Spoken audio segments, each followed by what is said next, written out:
Este es el cuarto episodio de la serie Inteligencia Artificial en el diseño de interacción. Esta serie la pensamos con José Ayona, Damián Calderón y Claudia Gutiérrez. Ellas se presentaron en el episodio 601 y nos contaron por qué quisieron hacerla. Mi copiloto en esta entrevista es Claudia. Jon Atkinson es un profesor e investigador dedicado a la inteligencia artificial. Escribió un libro, Unlocking the Power of AI. En español sería Desbloqueando el poder de la IA. Hizo su doctorado en la Universidad de Edimburgo, en Escocia, y enseña en la Facultad de Ingeniería y Ciencias de la Universidad Adolfo Ibáñez, en Chile. Dirige una maestría en inteligencia artificial. En esta entrevista hablamos de la responsabilidad, de la discriminación que produce la tecnología y de la data mindfulness, algo así como ser más conscientes en nuestra manera de manipular los datos. Mi nombre es Mariana Salgado, esto es Diseño y Diáspora.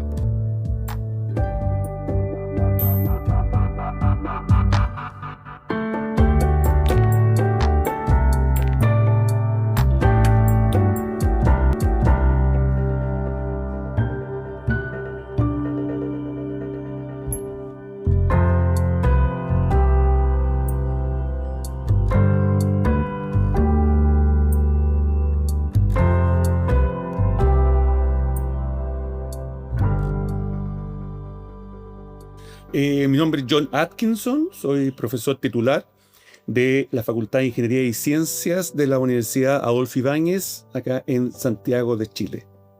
¿Y qué estudiaste? Originalmente yo soy ingeniero en informática, y ahí me gradué a finales de los 80, y después me fui a sacar un doctorado a Escocia, a Reino Unido, en inteligencia artificial. Ok, o sea que eras como un pionero, ¿no? Porque en ese momento no se hablaba tanto de inteligencia artificial como hoy en día. O sea, había más gente. Lo que pasa es que la mayor parte de la actividad que había, incluso podríamos decir hasta hace 10 años atrás, 10 o 15 años atrás, en general estaba predominantemente enfocada en la academia, en el mundo científico, y muy poco a nivel de empresa. Entonces eso es lo que cambió. Todos estaban como escondidos, en el fondo. Se sabía, pero muy poco, claro. porque la comunicación normal científica no es por los medios de comunicación. Porque lo que pasó es que hay más herramientas como el ChatGPT, por ejemplo, para hacerlas como más útiles, ¿no? Exacto. Más accesibles. Exacto.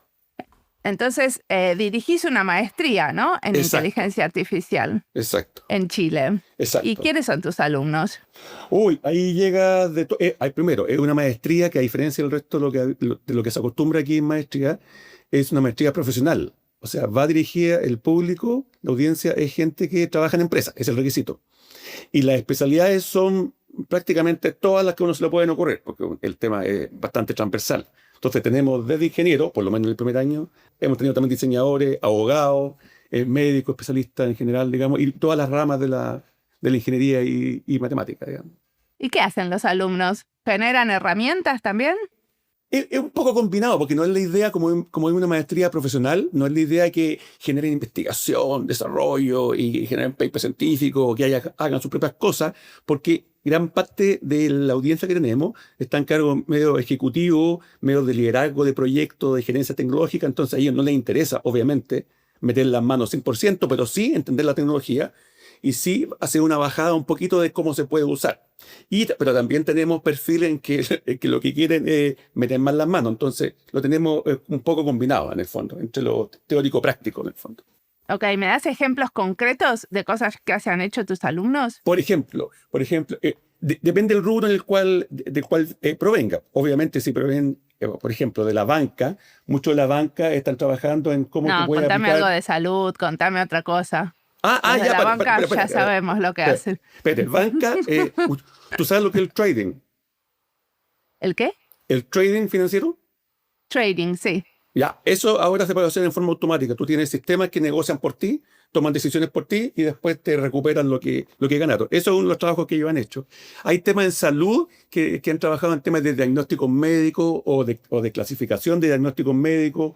Hay temas que han trabajado en el ámbito, es que hay mucho, en el ámbito de la minería para detectar cuando fallan los aparatos o para predecir la falla de ciertos procesos. En general, es como muy variado en realidad. Hay de todo, porque están todas las disciplinas metidas, todas las disciplinas aplicadas en el fondo. En los últimos años surgieron herramientas para generar imágenes, ¿no? O para la creación de interfaces o de espacios de 3D que muchas veces incluso amenazan un poco a la profesión nuestra, ¿no? A la profesión del diseño. ¿Vos cuáles te parece que son los desafíos cuando uno está enseñando inteligencia artificial? Es la punta del iceberg de lo que es la IA. De hecho, lo que estamos viendo actualmente en la humanidad es como la mínima parte que es la información más accesible, no más nada más. Y en particular en eso, yo no uso muchas herramientas en temas visuales, ¿eh? En realidad no, es como, porque no es parte de mi trabajo habitual. Sí, de repente Pero hay una los herramienta... estudiantes que tuviste que eran diseñadores, ¿no las usaban? No, porque lo que hemos tenido, por ejemplo, este año no tuvimos diseñadores en el programa y los años anteriores todavía no estaba de moda lo que se llama inteligencia artificial generativa, que es un poco el fundamento de ese tipo de... Entonces, lo que sí trabajaban los diseñadores en herramientas de inteligencia artificial para ayudarles, por ejemplo, a hacer los layouts en forma automática, para evaluar cuál es la mejor o peor calidad de los diseños que puedo hacer, y alguna generación de contenido, que dicho sea de paso, la generación automática de contenido es más antigua que el hilo negro. Lo que pasa es que ahora hay más herramientas disponibles y había muchos más antes que ChatGPT, 20 años antes, herramientas de generación de contenido. Lo que pasa es lo que tú decías al principio, la accesibilidad, ¿cierto? Estaban focalizadas predominantemente en los laboratorios, algunas empresas que había que pagar. Entonces, claro, ahora lo que cambió es que eso es mucho más accesible, digamos. Te quiero preguntar justo en ese mismo hilo, porque una de las cosas que más nos pasa cuando estamos desarrollando productos de inteligencia artificial es que los productos de inteligencia artificial están más basados en la tecnología que en las necesidades de las personas. Entonces, ¿cómo lo has visto tú en el tema educacional? Especialmente que nos estabas comentando que no tienes tantos alumnos que han sido diseñadores. Entonces, ¿cómo es esa perspectiva desde los alumnos más técnicos? Mira, eso es algo que me toca ver a mí mucho. A mí me toca asesorar a muchas empresas, por un lado, y por otro lado estoy en la parte de formación. Y lo que se ve, yo diría que donde está la principal problemática, el principal cuello de botella, Claudia, es que, y estamos hablando no solamente de personas, sino de empresas importantes, ¿no? Es que el mundo está girando peligrosamente a preocuparse más de herramientas y menos de los problemas que está resolviendo con las herramientas. Y eso me toca verlo en una empresa. Es común hoy en día que de repente yo llego y la empresa me empiezan a hablar de su catarsis, ¿cierto? Y en la catarsis escucho la palabra herramienta cada rato. Y yo termino la conversación preguntando, ok, súper bonito, pero ¿cuál es el problema? No, que el problema no lo tenemos claro. Entonces yo creo que ahí hay un tema fundamental. Primero, porque estamos demasiado enfocados en la herramienta y no se están resolviendo los problemas fundamentales. ¿Y por qué eso es importante, Claudia? Porque a veces no necesitas herramientas, y te lo digo yo que llevo 30 años en esto, no necesitas herramientas sofisticadas.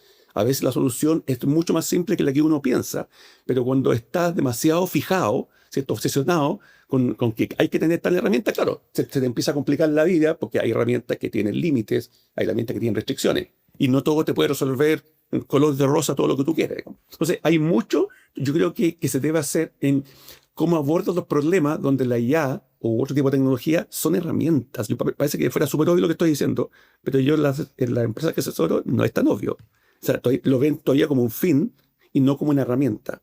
Y mientras no sea así, no vas a resolver los problemas. Yo siempre digo a las empresas, no vas a mover la aguja. Bueno, porque muchas empresas lo que quieren es parecer ágiles, ¿no? O sea, muchas empresas tienen la idea que para parecer modernas y ágiles tienen que adoptar la inteligencia artificial. Ojalá, Mariana, llegáramos a ese nivel de evolución. Yo diría que es mucho más terrenal. Yo creo que es por parecer cool. Que estamos usando la última tecnología.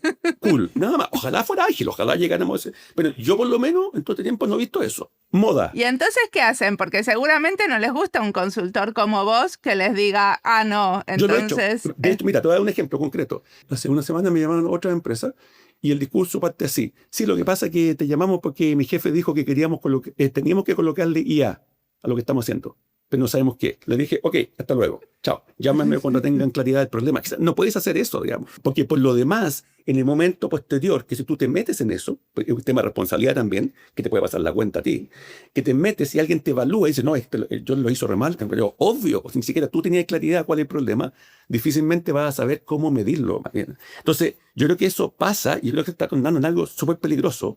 ¿Por qué? Porque hay empresas que están usando herramientas sin ni siquiera tener clara la necesidad y están metiendo las patas heavy. Y si tú lo llevas al ámbito salud, que es lo que a ti te interesaba, yo creo que las patas ahí pueden ser fatales, porque ya pasaba a nivel empresarial.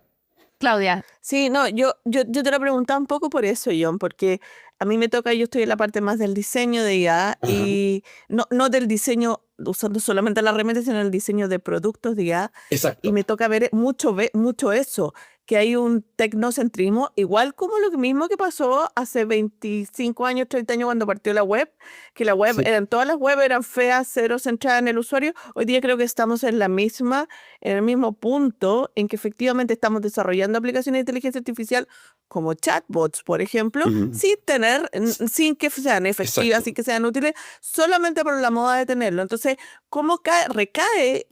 Yo veo por ahí una responsabilidad en la La educación formación. también que tenemos de la formación de generaciones, tanto desde el lado de la ingeniería, como desde el lado del diseño, como desde el lado de la psicología, de todas las interdisciplinas involucradas en el desarrollo de un producto de inteligencia artificial, para efectivamente que la inteligencia artificial se transforme en una tecnología al servicio de las personas y no una tecnología por tener tecnología. Por eso te lo comentaba. Entonces, 100% de acuerdo, 100% de acuerdo. Es más, te voy a poner un ejemplo, nuevamente no puedo darle el nombre, digamos, pero él hace, a propósito de experiencia de usuario y calidad de lo que se le entrega a los clientes, las empresas, que es un tema que está bien como, digamos, en boga actualmente, por lo menos en Chile, hice el siguiente ejercicio, que lo voy a hacer cualquiera, simple.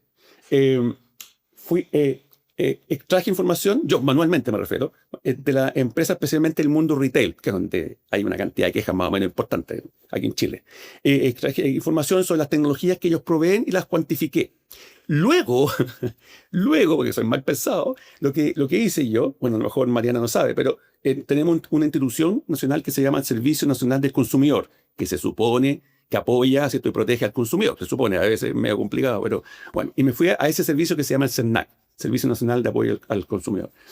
Y lo que dice el CERNAC generalmente publica el ranking de las empresas que tienen más quejas, ¿ya?, de servicio, por ejemplo, ¿ya? Entonces me fui y saqué, es público por si acaso, esto yo voy a la página CERNAC, saco y luego lo puse, escuchen bien, en una simple planilla Excel. Puse la información de las empresas, toda su tecnología, y puse la información que tiene que ver con los rankings de las empresas peor evaluadas, en servicio en particular de retail. Lo puse en Excel y calculé una simple y vil y sucia correlación. Es una muestra pequeña, digamos, por cierto. La correlación fue casi 1. Casi 1. ¿Qué quiere decir que la correlación fue casi 1? Que Si que existe una relación, o una correlación que se llama, entre dos variables. Y una variable tiene que ver con la tecnología que yo estoy usando en la empresa, versus con el hecho que estés en el ranking de las peor evaluadas. Cuando la correlación es altísima, máxima, cercano a 1, que generalmente se mueve entre medio 1 y 1, quiere decir que las dos variables están sumamente conectadas. O sea, en la práctica... ¿Cuál era la lo que hiciste tecnología ahí, que estaban usando?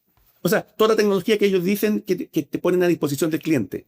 Las plataformas de atención, las plataformas de pago, las plataformas que te permiten enviar los pedidos a tu casa, todo ese tipo de tecnología que ellos publicitan. O Y sea todos que publicitan cuanto en más cualquier parte del mundo, tecnología ¿eh? tenían, estaban sirviendo peor a los clientes. Eso es lo Claro, que te... entonces, exactamente. Entonces, ¿cuál es el punto de eso?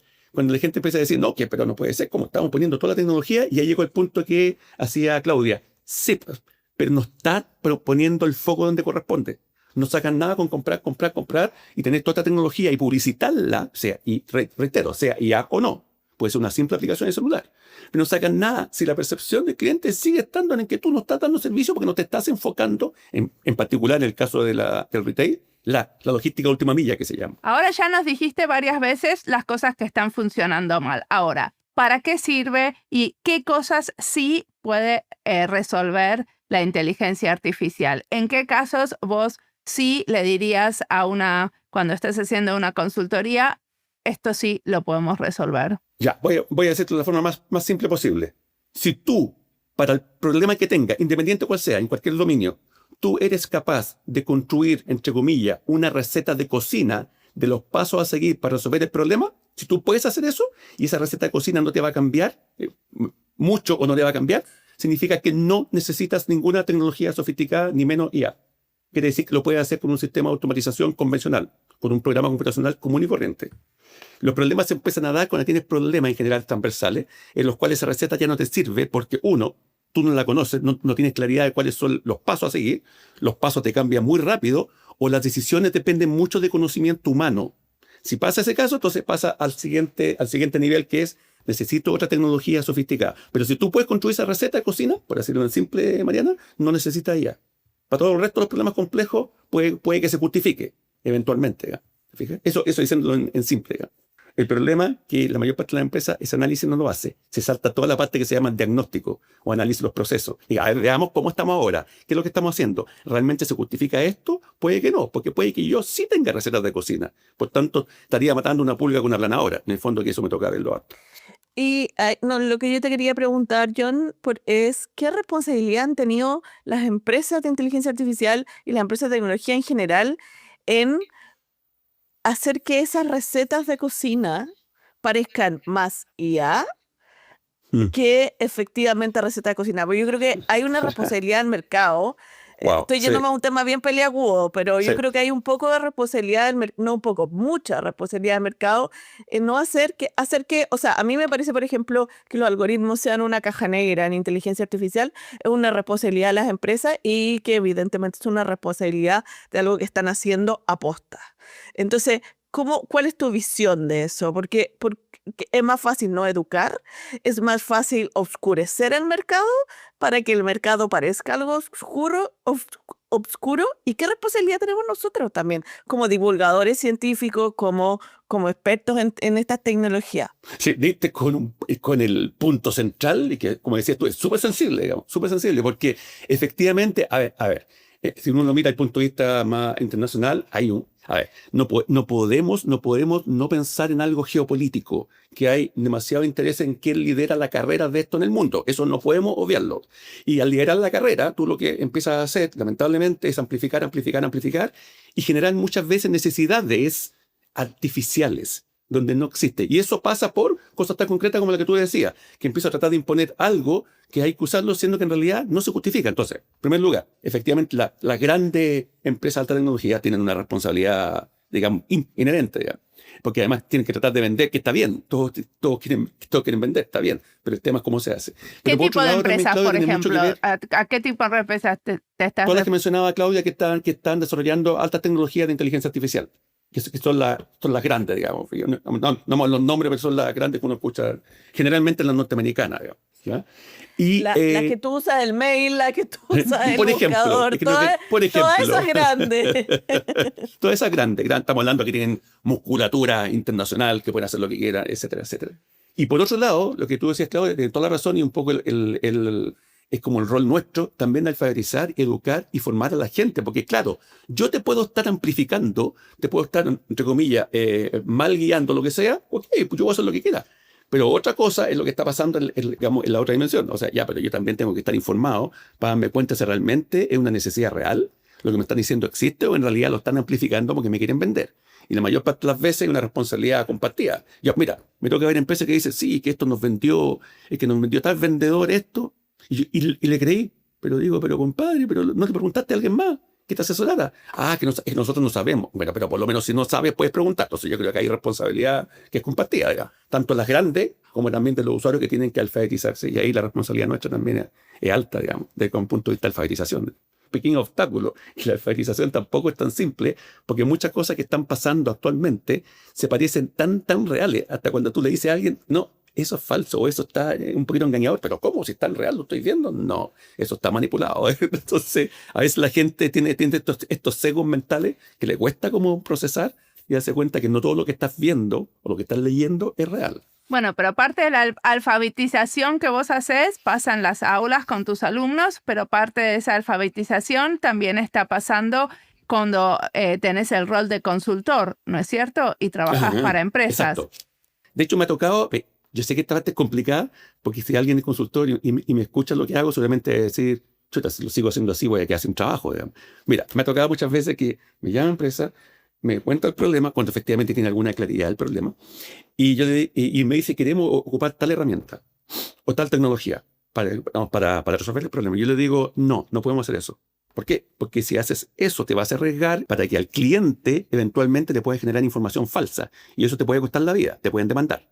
Que queremos hacerlo. Yo no lo voy a hacer y el que lo haga va a ser irresponsable. Entonces yo lo que hago, te propongo esta otra alternativa. O sea, resolver el problema de esta otra forma. Y a veces la gente, sí, le da vuelta, Mariana, se junta con su equipo interno y después dice, de hecho pasó, dice, ok, te encontramos toda la razón, efectivamente. Y es la labor de uno como consultor, pues obvio. Si a ti te llama y dice, ok, hago lo que tú quieres, porque es responsabilidad tuya también. Entonces, directo e indirectamente pasa eso. Bueno, eso es algo muy parecido a lo que les pasa a los diseñadores, que los diseñadores nos llaman cuando ya tienen lo que quieren, o sea, quieren hacer un website, o quieren hacer un panfleto, o quieren hacer un auto. Y en realidad, muchas veces lo que se necesita no es ninguna de esas cosas, ¿no? Como siempre es ir un paso para atrás.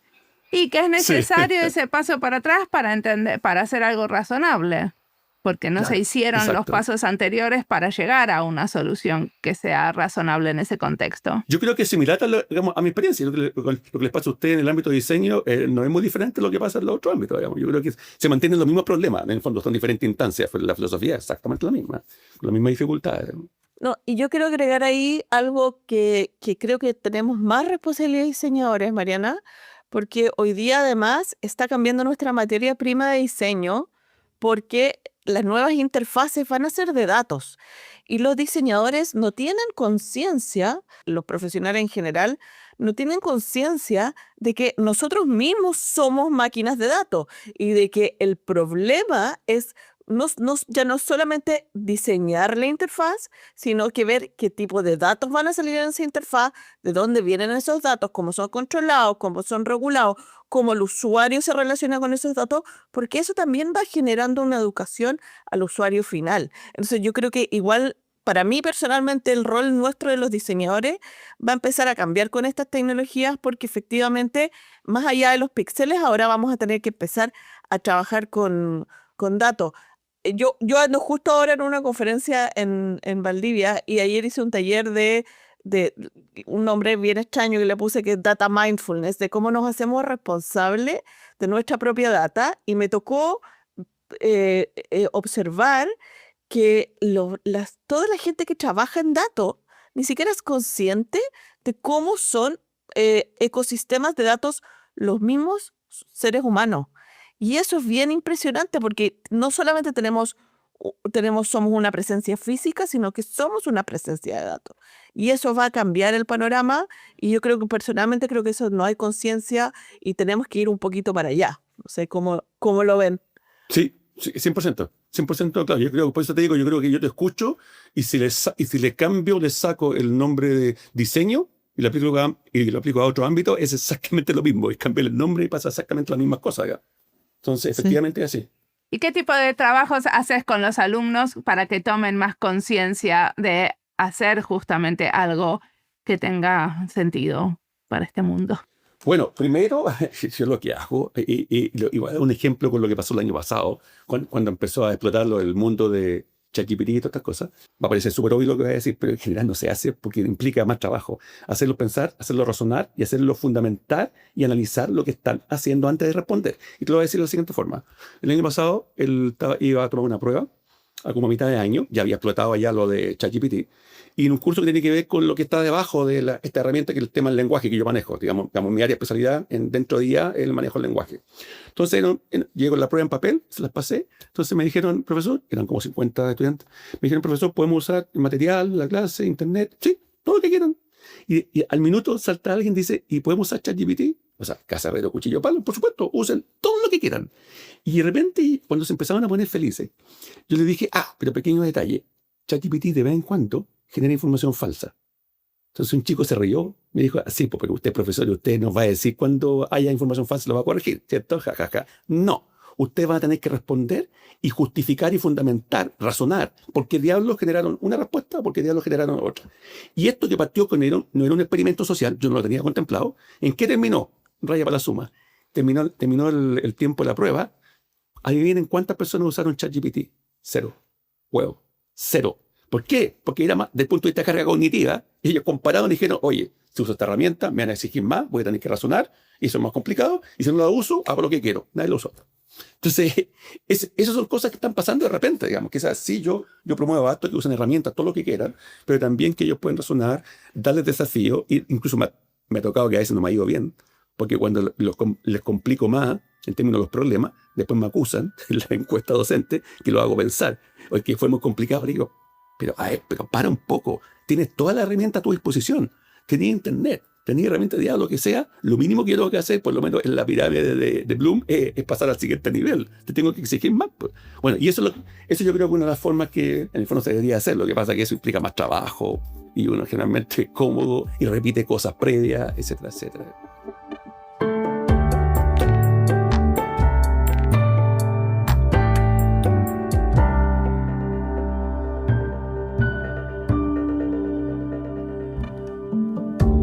Esta entrevista es parte de las listas Inteligencia Artificial, Diseño UX, Chile y Diseño. Las listas las encuentran en la sección de recomendados de nuestra página web, en Spotify y en YouTube. También pueden consultar nuestro chatbot que usando IA puede navegar entre nuestros episodios y darte algunas respuestas correctas. Si ves que lo que te responde no tiene sentido, siempre puedes recurrir a mí. Me gusta saber lo que estás buscando. Y me gusta también que seas crítico en las respuestas que te da nuestro chat, porque al final de eso se trata, de no fumarnos todo lo que nos dice una maquinola, incluso cuando tiene el nombre de inteligente. Según John, las grandes empresas de tecnología tienen una responsabilidad en formar a la gente. Pero sin embargo, estamos viendo que más y más los gobiernos pactan con estas empresas y les dejan el camino abierto para actuar con mucha libertad y poca responsabilidad. Por eso nos interesa hablar de las restricciones o motivaciones que pueden aportar las políticas públicas sobre la inteligencia artificial. Las grandes empresas de tecnología, como muchos otros actores claves de esta sociedad, necesitan un empujón a la hora de tomar las riendas y actuar responsablemente. Sigamos escuchando a John, que tiene mucho más que contarnos.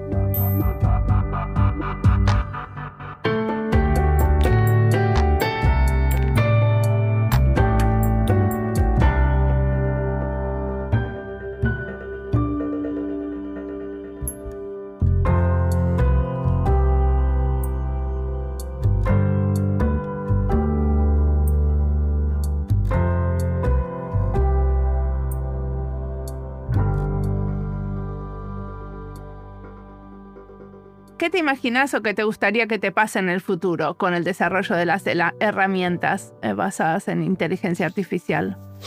¿Qué me gustaría que pase? Primero hay hartas cosas que se están discutiendo a nivel de lo regulatorio. Yo creo que ahora actualmente, comparado con lo que yo he visto en estos últimos 30 años, no podemos disociar lo tecnológico, el desarrollo, de lo regulatorio, porque sencillamente te puede costar caro, te puede costar la vida que no venda un producto, digamos, en el caso de ustedes también. ¿Sí?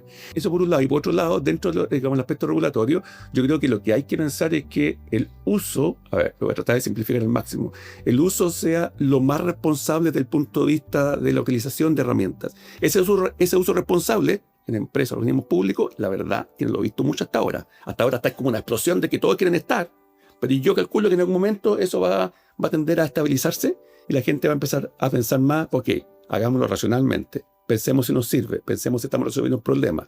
Y si lo usamos, ahora pensemos que lo estamos haciendo responsablemente. Y ahí hay un montón de casos que eso no se cumple por ahora, ¿te fijas? Y por otro lado, que lo que yo decía al principio también cuando comenzaba con Claudia, y que también yo diría, abogo y me gustaría que en futuro el uso sea racional en el sentido de que estos son herramientas, se usen como herramientas, no como los fines, porque usarlo como fin no vamos a llegar a ningún lado. ¿Ya? Y quizá, y un último punto, pero más geopolítico, que a mí me tocaba comentarlo, incluso en una entrevista, es un tema súper complejo, y yo creo que la mayoría no se da cuenta, estamos generando en el mundo una discriminación tecnológica extremadamente importante, porque estamos dependiendo en toda esta tecnología, Mariana y Claudia, de demasiados monopolios y pseudomonopolios, que ni siquiera te podría decir en varios países, en uno en particular, y en un subgrupo dentro de ese país, que es el país del norte. Entonces, y eso me parece extremadamente peligroso para todos los países que están dependiendo extremadamente, tanto recursos naturales, recursos tecnológicos. De hecho, yo lo he dicho en alguna entrevista. ¿Y qué tendríamos que hacer para ser más autónomos? Diversificar, incentivar la innovación. tener nuestros propios programas, nuestros propios planes, se incentiva el desarrollo local y que no todo dependa de afuera. Hay cosas que imposible que no dependan, obviamente, en términos de recursos, digamos. Pero hay otras cosas que tú puedes ser un poquito más autónomo. La excusa que sea un país chico no es la excusa, digamos, no es válida. Porque pues, hay países chicos bien desarrollados como Singapur que lo han logrado hacer y reducen su dependencia. Yo creo que hay diversificar, generar más innovación local, ¿cierto? Generar regulaciones que impulsen y no que te sobreregulen, no que te sobrecontrolen. ¿Llega? Que dicho sea paso, Mariana, eso lo podemos dejar para después si queréis, pero lo que está pasando en la Unión Europea ahora, con la recientemente aprobada regulación en IA, el European AI Act, o sea, no es a donde se debería ir. Se fueron al otro extremo, a sobre-regular. Y ahora están empezando a encontrarlos como las piedras de tope, ¿te fijas? Entonces, ojalá que no pasara eso, digamos. Yo quería ir justo a ese punto, a preguntarte por la Unión Europea, porque en base a lo que tú estás diciendo, yo también lo pienso igual. La Unión Europea probablemente se va a transformar en una isla, ¿no? Exacto. Y yo creo que es súper peligroso, porque yo creo que, a ver, para que no se entienda mal esto, no es que estamos en desacuerdo de regular, hay que regular cosas, obviamente para uso responsable. Otro tema diferente, ¿hasta qué extremo? Ya, y de hecho, porque eso es importante lo que estamos conversando, Claudia y Mariana. En este momento también Chile está en discusión la propuesta regulatoria, está en el Congreso. Ya, y le copió mucho a la Unión Europea. Entonces el riesgo es altísimo. Yo he hablado con la ministra y le he dicho, señora ministra, tenga cuidado porque estamos tomando parte de algo que obviamente puede convertirse en un desincentivo para la organización de la empresa. Fíjate, que lo hizo un poco mejor Estados Unidos, porque Estados Unidos hace poco emitió su propuesta regulatoria, pero fue bien astuto porque dijo, no queremos dejar de innovar. Entonces lo que hicieron es básicamente dejar un piso mínimo, que mire, esta es la mínima regulación que se requiere, el resto es autorregulación de las propias empresas o organizaciones. Pero, señorita Mariana, Claudia, usted se pasa para la punta, se pasa la raya y los castigos son pero el portumbuque. O sea, la multa o la cárcel. Entonces, en eso los norteamericanos por años han sido súper cautos, digamos, para no inhibir la innovación. Creo que esa parte es un riesgo lo que está pasando en este momento en la Unión Europea. Y creo que hay voces que dicen que hay que modificar las regulaciones que se aprobaron. No sé si se puede tan fácil, digamos, porque hay que poner de acuerdo a 27 países, digamos. Pero es un tema preocupante, digamos. ¿Y qué nos recomendás leer, escuchar, mirar sobre estos temas? ¡Wow! Pregunta al millón. Sí, y bueno, tú eres un profesor sobre esto, ¿no? Quiero un par de cosas, no quiero 250.800 libros. Es un conflicto existencial que no es tan simple, sí, te entiendo. Pero no es tan simple. ¿Por qué? Porque yo diría, si tú quieres evitar ver a cada rato información que puede ser sesgada o incluso falsa, etcétera, etcétera, escuchando a cualquier, no sé, influencia en redes sociales o en los medios, es complicado. Por otro lado, el otro extremo es, no, mira, Mariana, te puedo recomendar unos libros y unos papers científicos. Sí, pero hay otro tipo de comunicación. Entonces yo creo que en general hay que tratar de tener un balance entre que uno vea, revise información que es formal en términos del ámbito, no que te vende alguien en una red social, un medio de comunicación, formal y a la vez, detalle, que está validada. Hay mucha información que parece formal, que proviene especialmente de empresas, que proviene de universidades, son más seguros porque está validado, pero que proviene de empresas, que no está validado, y tú te crees porque luce muy bien. Pero obviamente no te puedes guiar por eso. Pero decime un libro, un artículo, algo que te haya inspirado especialmente que queremos recomendar a la audiencia del podcast. Depende. Lo que pasa es que tú me dices, yo quiero aprender sobre algo lo que para está pasando diseñadores con la que no sea muy técnico. Que no sea muy técnico. Pero que puede ser muy bien, puede ser político. The Atlas of AI de la Kate Crawford. También es interesante, claro, porque la Kate da una mirada no técnica, especialmente en temas de ética, digamos, entre otros aspectos, digamos, clave. Yo creo que esa es una buena mirada, la Kate, que estuvo en el Congreso Futuro ahora aquí en Chile en enero, digamos. Es una mirada más general, porque lo otro es un poquito más técnico, digamos. ¿Te fijas? Y yo diría que ese tiene una buena combinación entre que alguien que sabe, que tiene la fundamentación científica y a la vez que está tratando de divulgar, digamos, que no siempre es tan fácil encontrar esa combinación. Por eso esa pregunta que hace Mariana es complicada, digamos, porque te puedo decir, siga tal influencer, sí, pero él no sabe lo que está haciendo, digamos. Él te transmite como loro lo que está viendo, lo que hacen las empresas, digamos. Y por otro lado, lo que hace la universidad, el mundo más científico de investigación, claro, tienen problemas serios con la comunicación del mensaje. Yo lo sé, porque estoy en un ambiente académico. Entonces yo creo que este puede ser interesante, el Atlas. ¿Qué le recomendarías a un diseñador o una diseñadora que está empezando a usar las herramientas de inteligencia artificial para diseñar?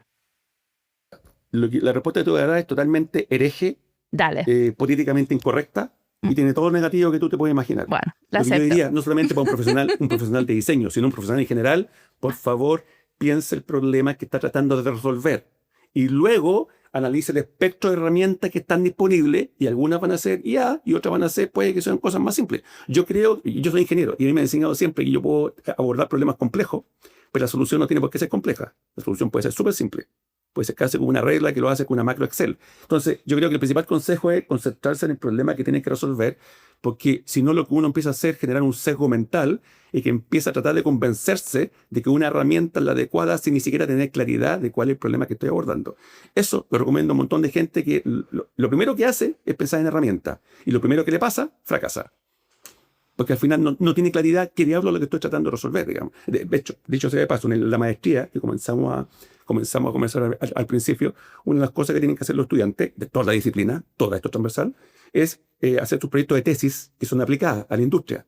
Y lo que perdemos, yo diría, 80% del tiempo, es que tengan claridad sobre el problema que están resolviendo. Tú dirás, qué fantástico. No es tan fantástico para el principio, la tentación, el sesgo. Profe, ¿qué herramienta vamos a usar?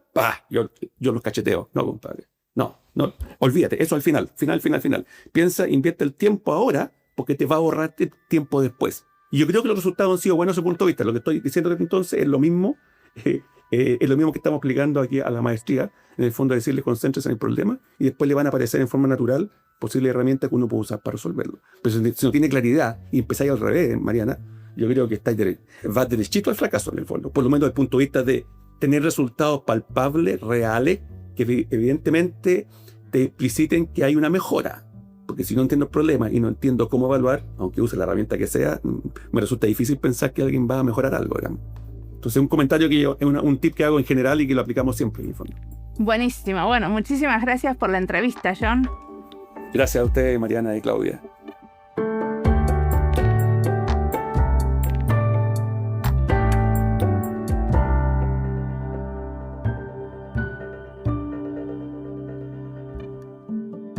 John nos dice que no podemos disociar lo tecnológico de lo regulatorio, porque cuando tenemos nueva tecnología queremos usarla con responsabilidad y dentro de marcos legales. Y a la vez no es tan claro darnos cuenta que estamos dándole más datos de los que deberíamos a la IA, que sin querer estamos regalando información a actores que pueden usar esa información en contra de nuestros valores. Un poco parecido a lo que pasa con ex Twitter, donde muchísimas personas se fueron porque no quieren dar sus datos a una empresa que pertenece a un poderoso de derecha. Cada día esta plataforma se pone menos interesante y nos propone leer material que no nos interesa. Conocimos a muchos de nuestros escuchas en esta plataforma, interactuamos, aprendimos y tenemos algunos fieles seguidores. Me cuesta dejarla, pero se cae de maduro, ya que con lo que realmente nos importan, seguiremos en contacto en otros espacios. Es tiempo de cambios y de repensar qué queremos hacer este año. Tengo momentos en que paro de hacer entrevistas porque tengo muchas esperando ser editadas. En este momento tengo que empezar a hacer entrevistas de nuevo. Quiero hacer una serie sobre bibliotecas y diseño y otra sobre diseño decolonial. Si se les ocurre a quién podríamos entrevistar sobre estos temas, por favor contáctense y mándenos ideas.